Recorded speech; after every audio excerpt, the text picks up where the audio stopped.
into the real estate market. We're going to give everyone a few extra minutes to log in, and then we'll get started. Thank you very much.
Hello, everyone, and again, thank you for joining us today.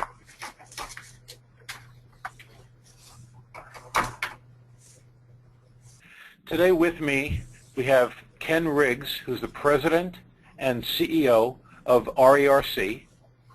Additionally, we are privileged to have Mark Van Kirk, who's a Director with the United States Department of Housing and Urban Development. At this point, I just want to spend a minute or so just talking about Situs's recent acquisition of RERC and how the two firms come together. Situs has traditionally been more focused on the debt side of the balance sheet, while RERC has been traditionally focused on the equity side, primarily working with pension funds, insurance companies, and real estate investment trusts. So the two organizations together represent kind of a pulling together of the two sides of the balance sheet, and we're excited about the acquisition. In February of 2014, RERC has become part of the Situs. So on that note, we're going to start off with our first polling question before going into the presentation. I'm going to hand things over to Ken Riggs. Ken? Thank you, Tino, and it's good to be here with you and Mark and part of the Situs family. And what I'll do is read the polling question. I want the viewers to respond, and then I'll give background to the presentation. The question is, how do you expect commercial real estate value or values to perform over the next year? First, more stress ahead, potential write-downs of negative 15%, minimal change, anywhere from negative 2 to plus 2%, basically neutral, moderate improvement. And this has to do with values, not total returns, but just value movement, plus 2 or plus 5%, or robust strengthening, plus 5 up to 15%. And then lastly, not sure. So I would like the viewers and those on the call to send in their vote, and it's going to help me guide my discussion. What I'm going to talk about from real estate researchers' perspective is about value and prices today. I mean, do they make sense? Are they rational? And before I launch into that, I will say that RERC being part of Situs and understanding the debt markets is very critical. It makes me think of December 2007, sitting in New York at the Urban Land Institute Buzz McCoy Symposium about, is this a credit crisis or a temporary change in the capital markets? And I was sitting next to a person from Lehman Brothers, and I remember I stated from the equity perspective it was more of an adjustment and didn't anticipate the correction that we saw. And the Lehman Brothers person looked at me and said, "Are you crazy?" Because they knew something. They knew that the debt markets were much further ahead. So RERC, being part of Situs, allows us to connect what's happening in the debt and equity markets. And so what I'm going to cover for my part is, where are we today? And it's about, prices. Are they overheated? Do we have, here's some of the polling results. And so that over the majority answer was 60% anticipate moderate improvement. There's 5% expect robust strengthening, 11% unsure, minimal changes, 26%. There's not, only 2% says more stress ahead. So the polling results in that not approximately over 60% anticipate either moderate or robust strengthening for values going forward. And where I would like to start with my presentation with that as a backdrop is, how is real estate comparing to the alternatives in the marketplace? And I find it very interesting when you look at the picture today, even today, if you open up the financials, the S&P, NASDAQ, and Dow are down anywhere from 1 to 1.5% just today. So to set up where we are with commercial real estate, CPI is very low.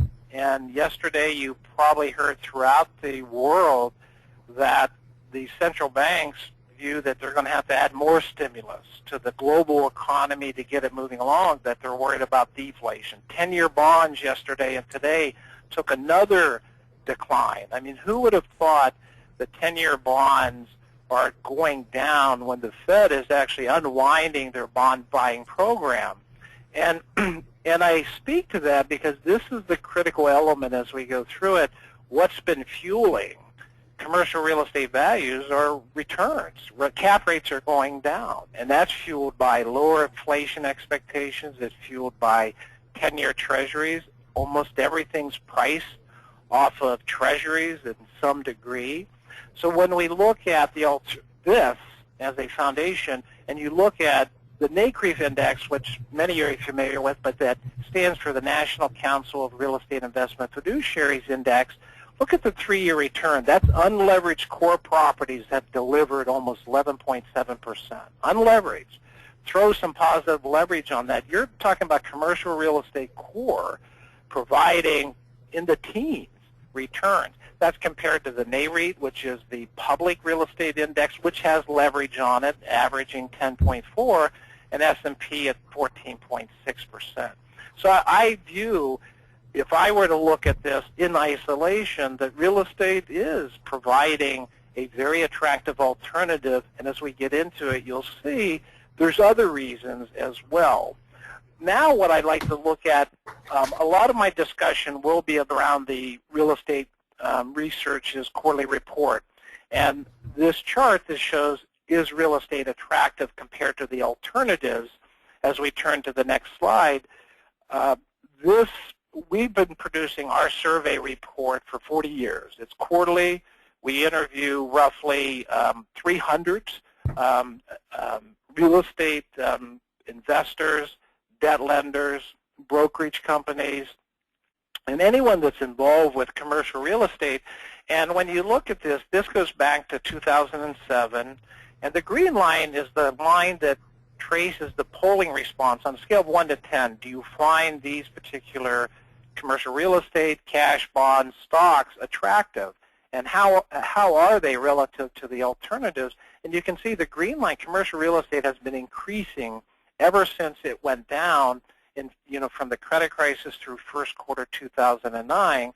The orange bar represents cash. You could see during the credit crisis, cash was king. You look at today, cash, what the Fed wanted is for more risk-taking, more investment. Well, you're seeing that through the stock market run up, through taking on more risk.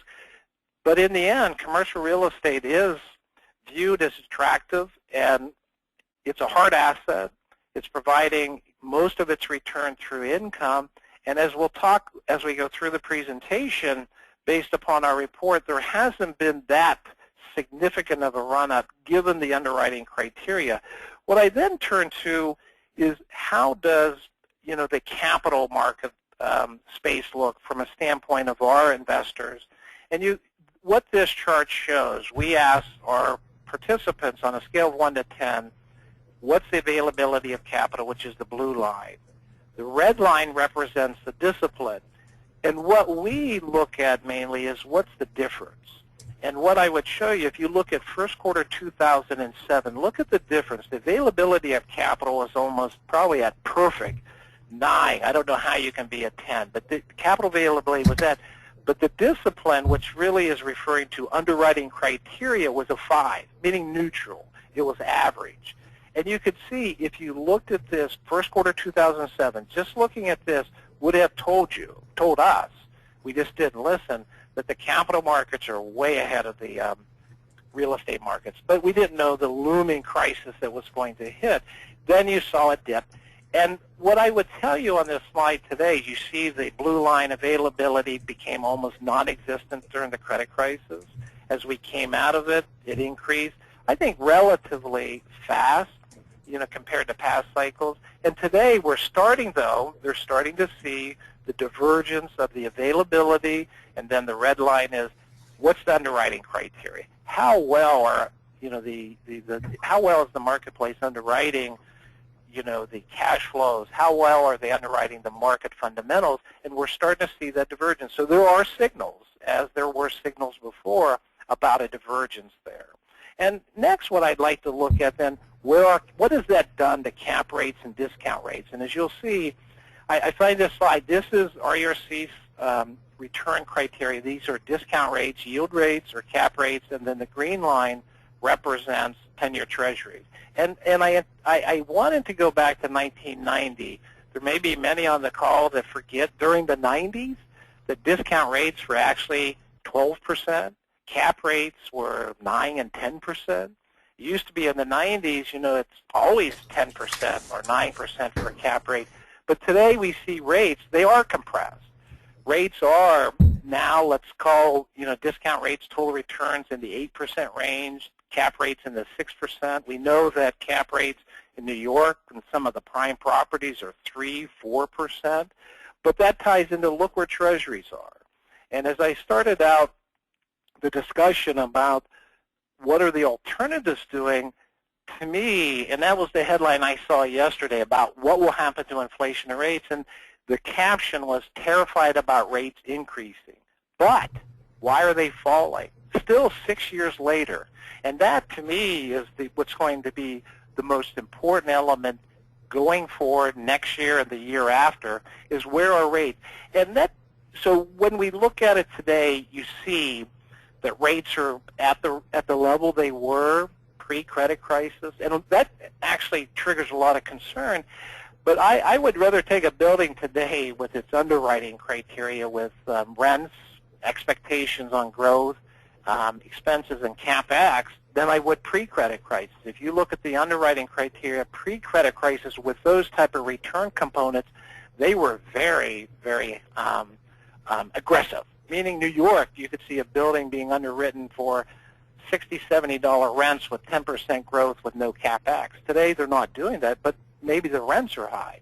And so you have to keep everything in context of this rate relative to the underwriting criteria. But what I would look at in the next chart is where are we from the spread over treasuries. And this next chart shows you, it takes our total return for unleveraged equity real estate, and it then separates out then what are T-bonds, what are 10-year treasuries at, and that's the blue line. And you can see, again, we can look at it, goes back to 1990, but look at it during right before the credit crisis. The spread, the pricing of commercial real estate was only 300 basis points above 10-year treasuries.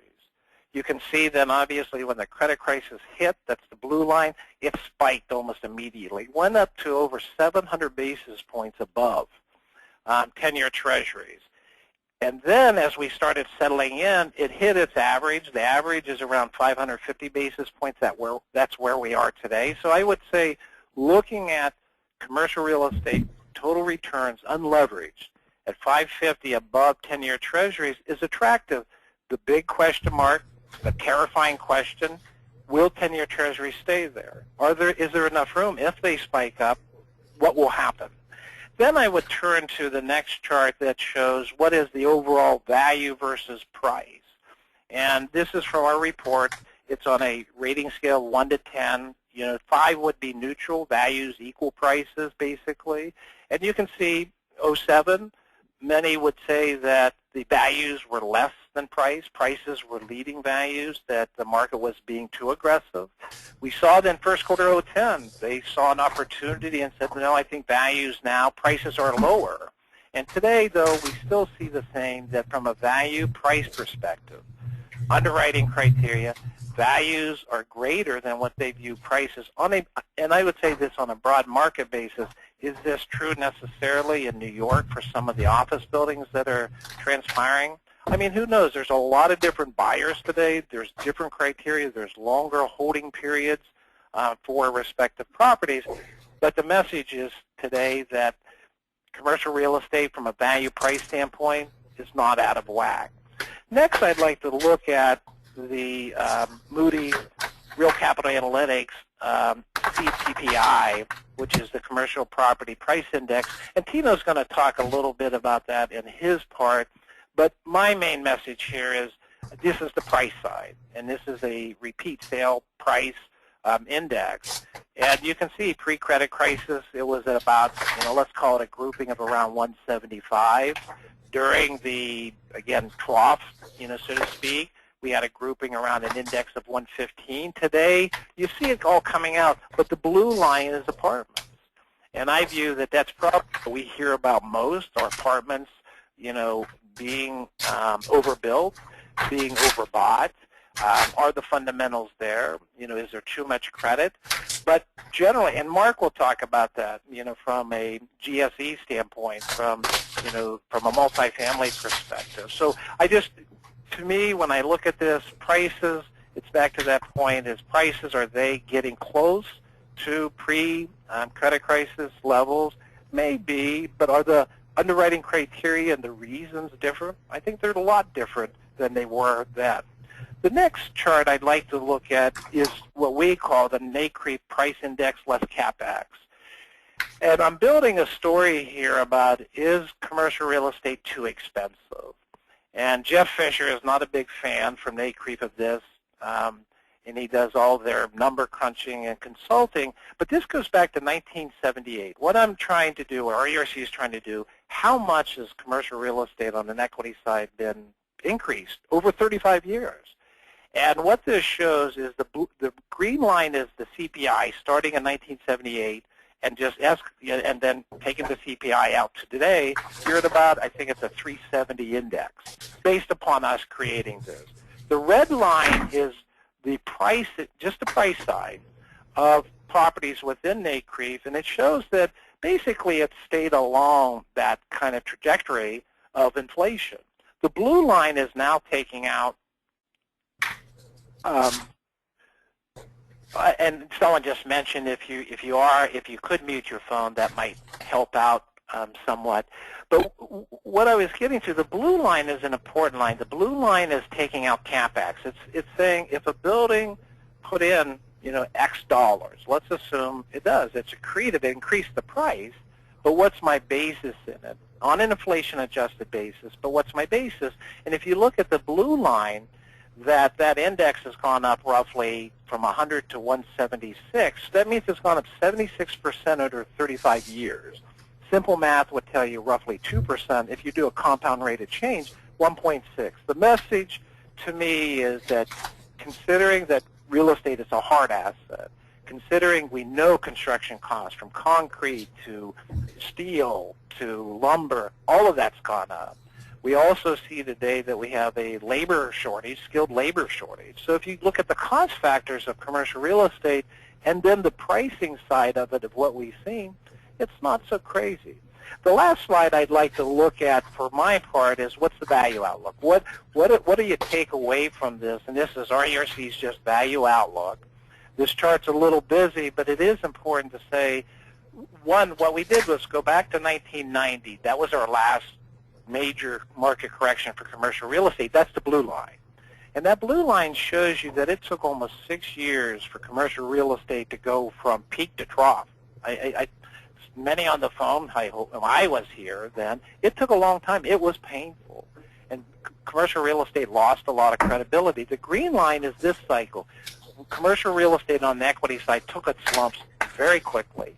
It rebounded as other pieces did, but we did not have the issues that we did from an equity side. Now, again, Tina will talk about the debt side. There may be some legacy issues there, but on the equity side, there was real money there. There was also a hard asset, and commercial real estate didn't get too far ahead of itself during that point in time.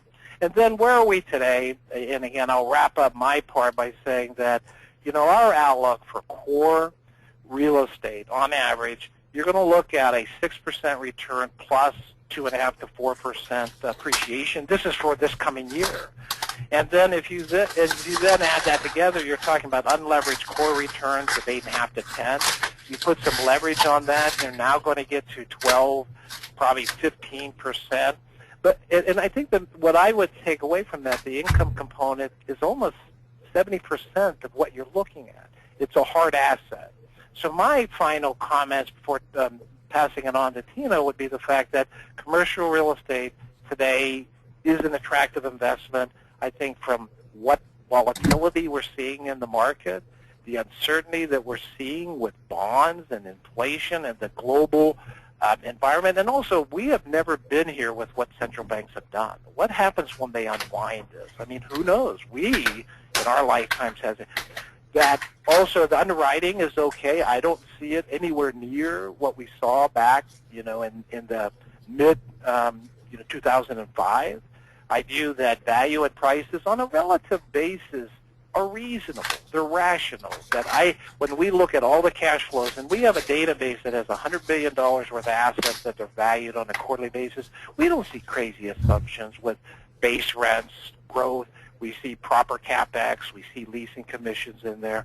And then I think my final comment would be that I think the financial environment and also what investors need from where they are, from their life cycle, their risk appetite, the commercial real estate is favorable. It doesn't mean that it's going to be all easy going forward, but at the end of the day, commercial real estate is a reasonable and attractive investment. So with that, Tino, and I would say that that's consistent with the polling, was that we see modest growth. That's what we see. We think commercial real estate is going to go on a modest to, 3 to 5% growth on value. So with that, Tino, I will flip it to you, and I appreciate being here, appreciate being part of Situs, and RERC is very excited about the things we'll be able to do going forward. Ken, thank you very much. At this point, we'd like to start talking about commercial real estate debt trends, but we're going to stop for a second and take a quick poll on where we feel we are in the lending cycle. The CRE debt markets are providing a significant amount of liquidity at this time and are very competitive. Do you have any concerns about the markets being too competitive, impacting underwriting standards and leverage? No, lending standards are appropriate at this time. No, but I'm concerned about the direction that the standards are heading. Yes, we are already seeing signs of aggressive underwriting and leverage. Yes, things are already very aggressive and getting worse. So the poll is open, so if you can please take a moment to respond. And while we're waiting for the results, I can share with everyone that through Situs's lens into the market, activity is absolutely accelerating both in speed and in volume. So just another moment or two. We seem to have a little battle between no, I'm not concerned, but it's going in that direction, and yes, we're already there.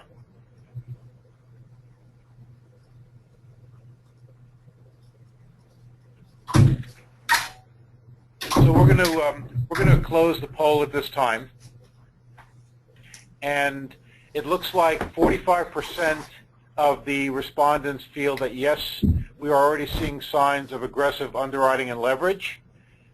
35% feel no, but they're concerned about where the standards are heading, and 17% no, the standards are appropriate at this time. Only 2% felt that we were already very aggressive and getting worse.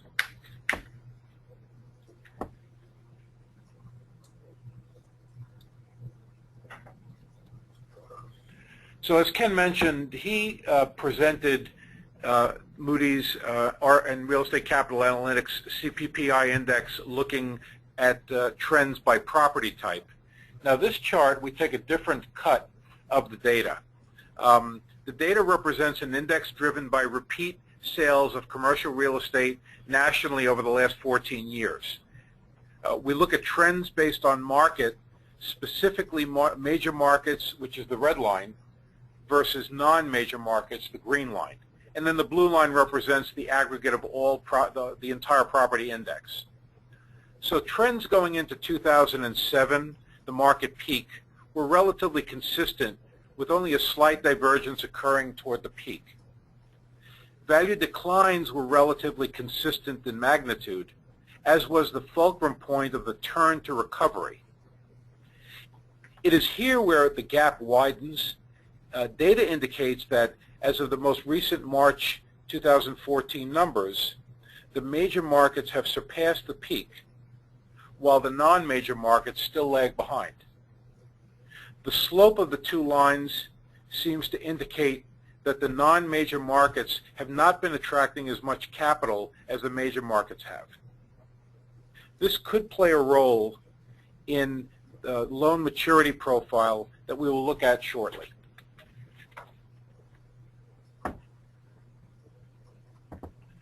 So on this chart, before we get into the maturities, let's look at who's actually holding the current commercial real estate and multifamily debt that's outstanding. When you look at the year-over-year changes between year-end 2012 and year-end 2013, the banks, agency, and life companies represent the majority of the increase, while CMBS remained relatively flat in terms of outstanding debt.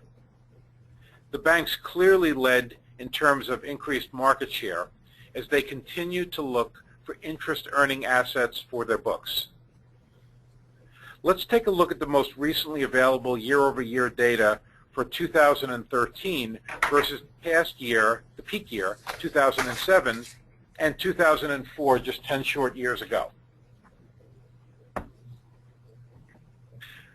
Starting with the aggregate size of the market, the overall market has been deleveraged by over $800 billion since the peak in the fourth quarter of 2007. While agency debt and life insurance company allocations to the mortgage debt market increased relatively steadily over the last 10 years, the big deleveraging came from the banks and the CMBS market. Almost $700 billion of balance sheet reduction came from the banks, while the CMBS outstandings declined by a little over $200 billion. Combined, banks and CMBS represent about the same total mortgage outstandings as they did 10 years ago, with just a slight difference in the mix.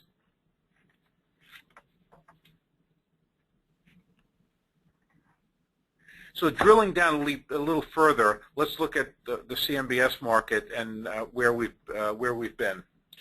Apologize for the concentration of numbers on this, but I highlighted the area that I'd like everyone to kind of focus on. As we take a closer look, the data captured by TREP presents the original balance by origination year, the amount of outstanding balance as of the first quarter of 2014, the change in the outstanding balance versus today, and some other relevant metrics that I'll speak to shortly. As you would expect, in 2005, 2006, and 2007, those years really represented significant years in origination. But if you look at the change in outstanding origination, if you look at the change in origination, a significant amount of those 3 years were deleveraged as of the current balance. And when you look at the total amount that was originated between 2005 and 2007, $520 billion had been originated in those 3 years, but almost $180 billion of that is no longer outstanding. This could mean fewer problems to deal with in 2015, 2016, and 2017 as the 10-year loans component of the outstanding debt matures. A few other observations. Last year's full-year loan count was almost half of the peak. And maybe more importantly, the weighted average coupon is over 150 basis points lower than the peak years. So that is kind of giving us an indication that we may have some room for treasuries to move up without having a significant impact on coupon for the maturing loans.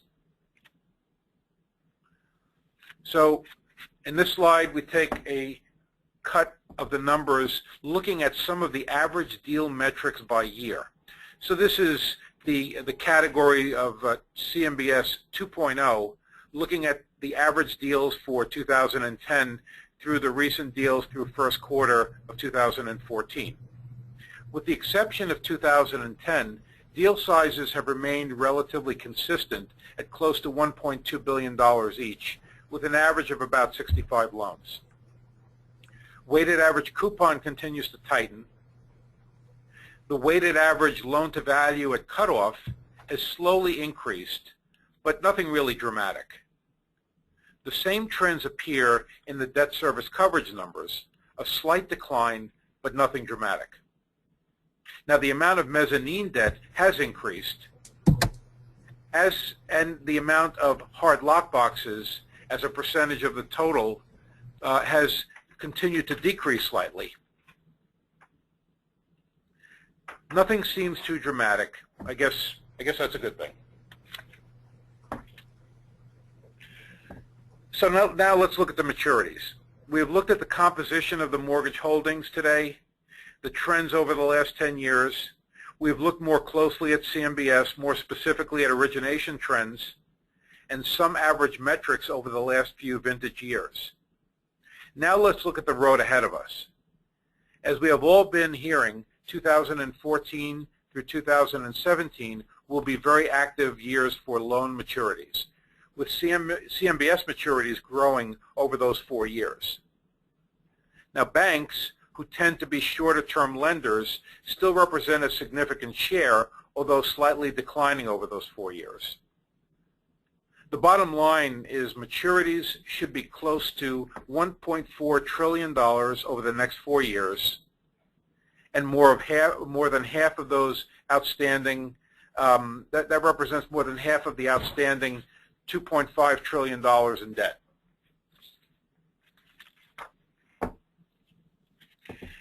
Now, in looking at the loans that are maturing, what this slide shows us is the composition based on debt yield for those maturing loans.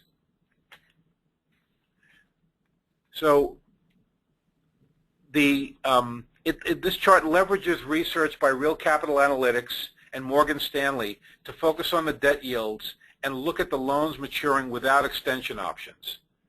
Now, debt yield is the ratio of net operating income divided by the first mortgage loan amount. It's a metric that a significant number of lenders use to look at how much money a lender is lending compared to NOI. During 2014 and 2015, 84.8% and 81.5%, respectively, of maturing loans have debt yields greater than 8%. In 2016, the number drops to just under 75% and to just under 65% in 2017. The question is, what market discipline will look like over the next 4 years? Can equity and debt maintain a level of discipline to create a robust market without swinging too far? At this point, I would like to introduce Mark Van Kirk, Director of the United States Department of Housing and Urban Development, who's going to speak about the multifamily market. Mark? Thank you, Tina. Good afternoon, good morning to everybody on the line. It's a pleasure to be with you. Again, thank you for allowing me to participate in this webinar. There is a question in front of you, and those of you that have been active in reading the press of lately the last 2 days, it's probably a cheating question, but we'll give it to you, and it'll be interesting to see your reply. How much capital will the GSE program have available for multifamily in the coming year? And let's take this a little liberal and say years, in the next 1, 2, 3 years. Okay. I have the good fortune, while you all vote, to be able to speak about the darling of the industry class of commercial real estate, multifamily, and specifically the debt markets that support multifamily. Have we gotten the votes in yet? All right, while you're voting, I'll give you one other outline of the 4 takeaways of the slides that I'm going to talk about. We'll first talk about FHA, where we've been, where we are, where we're going in multifamily. We'll talk about other capital providers and what they've been doing, percentages of holding debt. We'll talk about the quality of multifamily debt. And we'll look at delinquencies, vacancies, and we'll basically be able to extrapolate a little bit to the future. And then, of course, we'll talk about projections and, let's say, key opportunities for market players, specifically in the seniors, healthcare space of that nature. Okay. Did we get these slides of the results? Yeah, Mark, I have the results. I don't know if you could see them, so if you'd like, I can read them off. Go ahead. Sure. So the majority, and it was close, feel that the GSEs will have slightly less capital available in the coming year, 38%, while 32% feel that it will be as much as before. And it was pretty evenly distributed between 16% thinking it will be much more and 14% who think it will be much less. Interesting. Well, let's put it this way. On Tuesday of this week, Director Mel Watt with the Federal Housing Finance Agency announced a bit of a reversal in the availability of capital for the GSEs, which is interesting. Yes. Oh, hey, Mark, can I? Again, because Mark's doing this remotely, you might need to mute your computer. We're getting a little feedback, and I know. Oh, sorry about that. Let me see what I can do to fix that. All right. Let's see if that works. Is that better? Yes. Is that better? Thank you, Mark. Okay. Absolutely. Appreciate that. Okay. That being said, Director Watt mentioned on Tuesday in his presentation that a reversal in regards to the availability of capital for Fannie and Freddie and the release of, let's say, lending limits within reason. Now, remember, when we speak of Fannie and Freddie, we have to think about it in the single family versus multifamily. There's not really a separation when they speak to them. And so to that degree, the preponderance of the comments are directed towards the single family. But the overall message is relatively good because you can remember, for some, you can remember that there were limits on products and there were caps and so forth, even on the multifamily side. So a little bit of good news for those that were answering that question. There should be more available. And we're seeing that also in the competitiveness of pricing and other aspects associated with the transactions coming from Fannie and Freddie that are made available publicly. For us at FHA, it's been a very interesting 6 years. And if you go to the next slide, you will see that there has been a trajectory since 2008 of tremendous amounts. Literally, back in 2008, we only did, and I say only, $2 billion worth of business. And that being said, the mission of FHA is to provide liquidity in periods of illiquidity and provide safe, clean, affordable housing for the 300-plus Americans that live in the United States. That being said, you can see that we've gone up to $18 billion just last year. And you can see over that period of illiquidity, generally speaking, in the multifamily markets, that FHA was there providing liquidity and living up to its mission of providing liquidity. And you can also see that what's going to get interesting here is that, well, what's happening now? What happened between 2013 and 2014 where we stand? We have seen a significant drop in our production. And you can see that on the one side when we're talking about it. We're burning about, $1 billion a month. And that's going to be roughly about $12 billion for the year. And that is significantly down, as you can see, from roughly the $18 billion that we did last year. And where are we seeing that? We're seeing that in a product which we call the 223 A7s. And literally, that's a product that allows for an interest rate reduction. And we talked, so you heard the other Tino and Ken talk about interest rates. But we were refinancing our own product basically at an incredible rate due to the attractiveness in 2013 and 2012. And that's really where we've seen a tremendous drop-off in our production. However, we're seeing our core product of our 223F, which is just a purchase and refinancing execution, that's holding pretty firm. Roughly, as you'll see, we're doing roughly about $4 billion, $4.2 billion, 3.5 last year is what we're expecting. And then you have our construction loans and substantial rehab loans that are basically even. We did about $1.1 billion last year. We're going to end up being about $1.2 billion this year.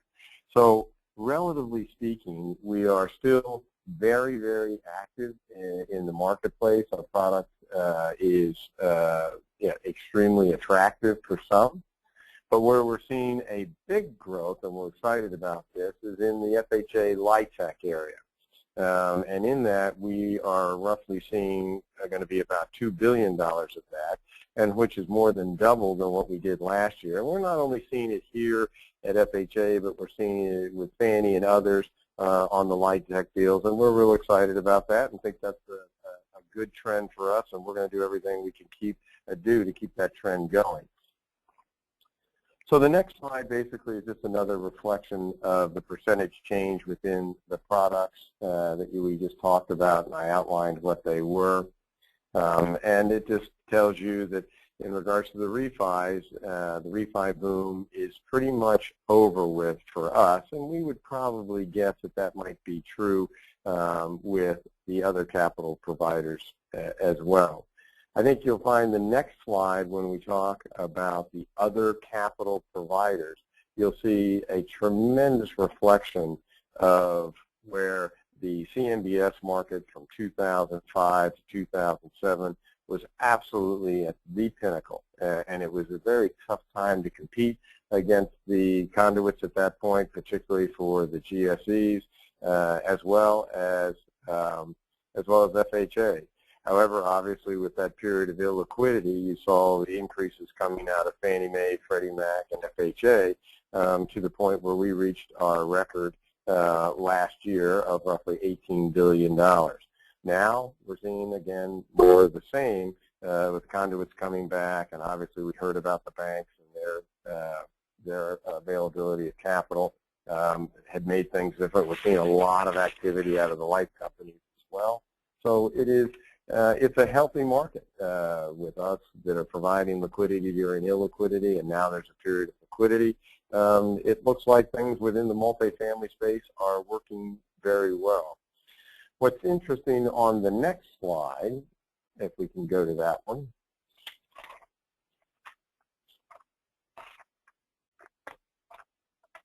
Okay, we've been through that one. I thought what would be interesting to see here is the percentages of the GSEs, and we've seen it several times now on this slide. There it is. That basically shows you within the multifamily space. Earlier you saw the slide solely recognizing all of commercial real estate. I thought you all would find it interesting to see where multifamily was and the percentages of the GSEs in 11, 12, and 10, and then where the banks were. Very much reflective of the overall commercial real estate market, but you're also seeing the substantial increase of the FHA presence in there as well. So that's strictly into the multifamily space.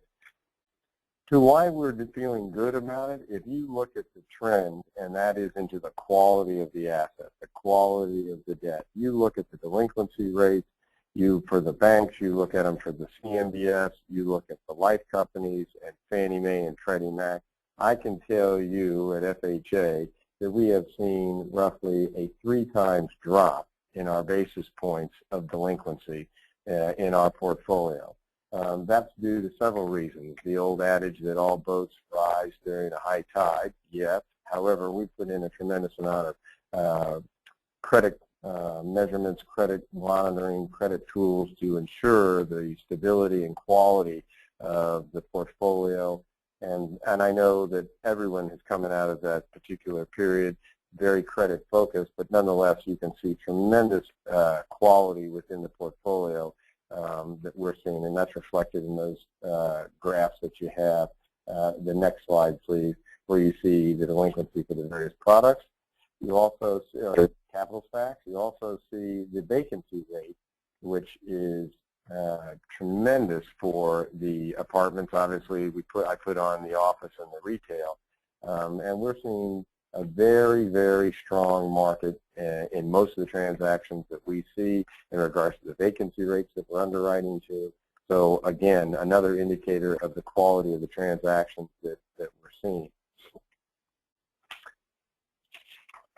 So the next question you say, okay, well, what is it going to look like in the future for multifamily?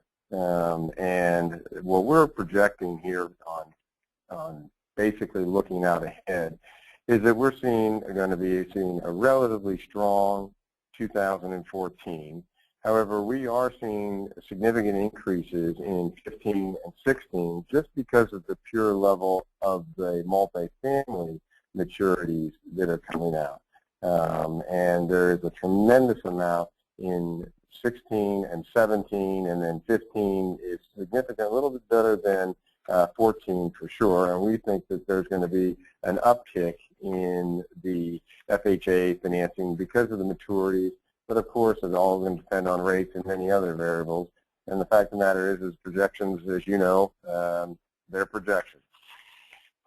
Where we're also seeing a tremendous amount of opportunity, and that is in the seniors space and the healthcare space. And the reason that we see that is that if you look at the projections of the population age, you look at the actuarial studies and the various demographic information. I put a slide in there that showed the age of the population in the United States between 2015 to 2020. And you know, obviously, it's the baby boomers that are coming into that segment. And literally the 70 to 74-year-olds, the 75 to 79-year-olds, the preponderance of the population there, we do not have the housing, the service coordinators at this time to meet the demands that are probably going to be coming in the years ahead. And that's surely reflected by that slide that you're seeing in regards to the ages and those, of the population, particularly if you measure it against the facilities that we have now, what's under construction, what we can do, and it's quite fascinating to see exactly all the levels of care that are going to be needed for this aging population. And it's not a topic that has gotten an enormous amount of publicity, and it's an opportunity for some, but it's also going to be a need for the housing in the United States for this segment of the population. That being said, I got to tell you, I tried to get my picture switched out for Brad Pitt as you're looking at those slides, but they wouldn't do it. But nonetheless, so don't hold that picture's not my best. It's not my good side, as they say. But I can't thank you all for allowing me to participate in this webinar. Well, Mark, thank you very much, and we appreciate your participation and your time. Why don't we end with one more polling question? And the question is, what is your outlook for commercial real estate performance over the next 3 to 5 years? Gradual recovery to continue, uncertain, could go either way, mild deterioration, mild to strong deterioration, or robust growth?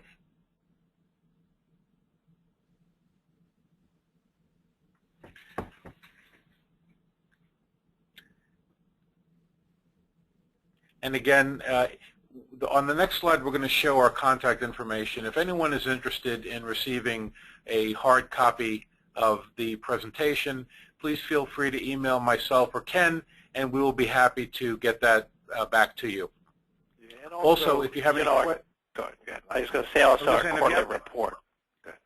I was going to say, well, I'll hand it over to Ken, but any questions you might have as well, please feel free to send them to us. Ken, I'm sorry. Oh, no, I apologize. No, I was just going to mention if anyone wants to get a copy, electronic copy of our report, they can contact me and I'll put them in the right person. As we get this polling, I want to ask Mark a quick question about with what's going on with Fannie and Freddie, and I know it's the single-family side with unwinding it, and it's at the banking, finance committee level. Who knows where it'll go? Does that have any impact at all on the multifamily side? Mark? Well, housing, and I don't know, is there any, can you hear me okay? Yes, Mark, yes. Okay. Yeah, as you know, there's been several pieces of legislation put to the various houses, both the Senate and the House, and the outcome, there's been talk about trying to separate multifamily from single family.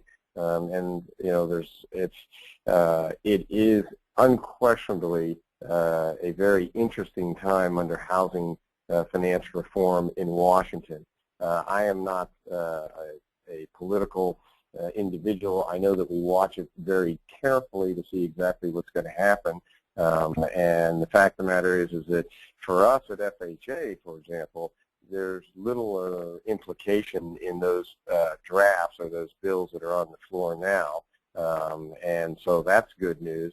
And there's various outcomes and through markups and stuff. So to sit there and be able to say exactly what will come from housing finance reform, or even if it will get done within a relatively short period of time, it's really hard to say. But the good news, though, if you look back in the charts, as you saw, we were able through the GSEs and FHA to provide capital in the multifamily space during this period of illiquidity, and that was our mission.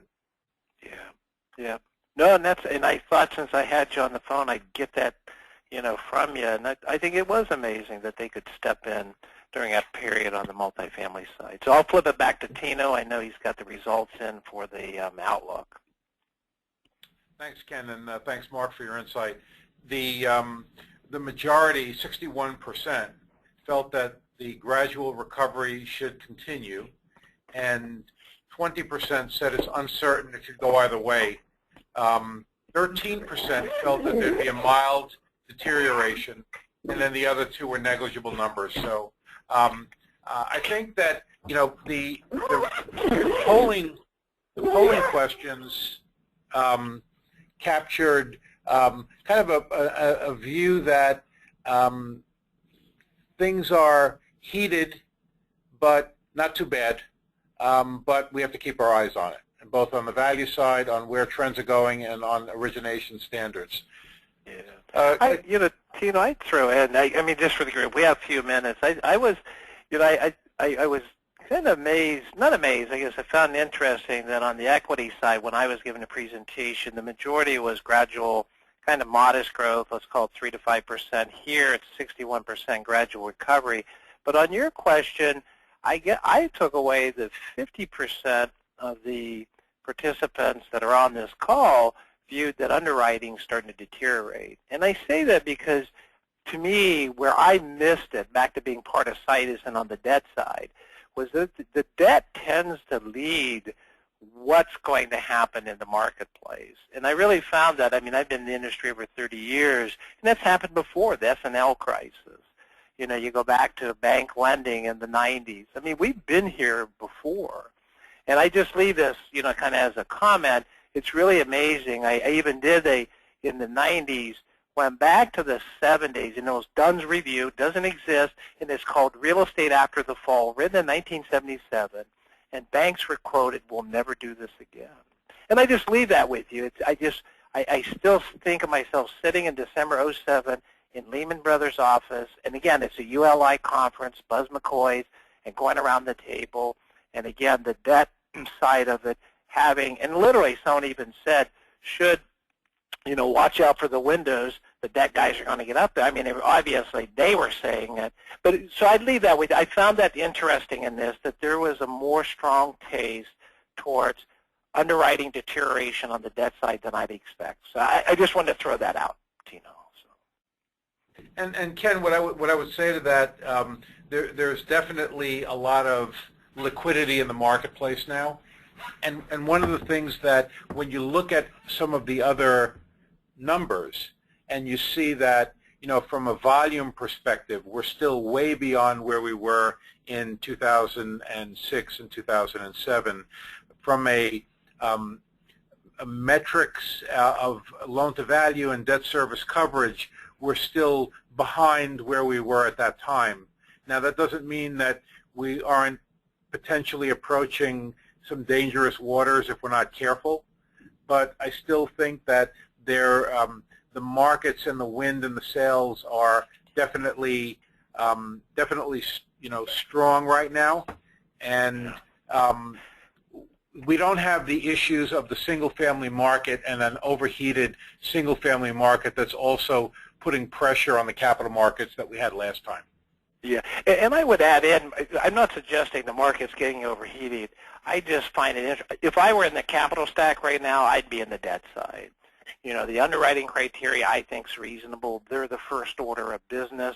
I view that on the equity side, you know, that, as you know, that's where it can get hurt. I don't see an overheated market. I just, and it's all relative. It's all relative to where we've been. There's been basically zero capital stuff, but it's starting to loosen up over the last couple of years. And I guess I want to make sure the audience understands that I don't see in any way, you know, back to the underwriting criteria being deteriorated. I don't see debt lenders at risk.